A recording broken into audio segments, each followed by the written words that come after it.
I'm Shari Krandel, and I'm a senior designer at Valet Custom Cabinets and Closets, and this is my personal closet, and I want to talk to you about shoes. So our shoes are very important to us women, and as you can see, I love my shoes, and my gentleman clients always ask, what's with the shoes, ladies? And it just doesn't matter if we're 5 pounds up or we're 5 pounds down, the shoes still fit.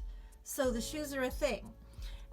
So what I wanted to show you is a difference. On this shelf, this is a 30-inch wide shelf, and I can get 4 pairs of shoes, 1, 2, 3, 4 regular. But if there's a sale going on at, say, DSW, I can get 5 if I nest them. Heel toe, 1, 2, 3, 4, 5. And this is a great way to get more pairs of shoes on a shelf. It also works for my flats down here. If I nest them, I'm getting 5. I can also just do regular with 4. That's in a 30-inch length. If I go down to a 24-inch length, I'd get 1 pair less. It would be stopping here, an 18-inch length less. So you can do the same system. 18, 24, 30 are kind of the sizes.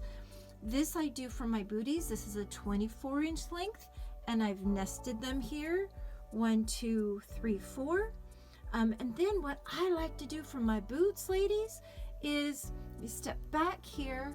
In a 4-inch height here, I store my boots horizontally.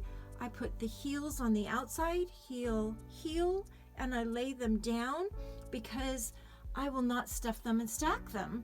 And it is just, to me, a waste of time. And some of my clients are wonderfully disciplined and are fantastic at that. But in a 4-inch space, I've got 1, 2, 3, 4. You can see I've got one more shelf. I just got rid of something, and I've got room for something else to come into my closet next time I go shoe shopping.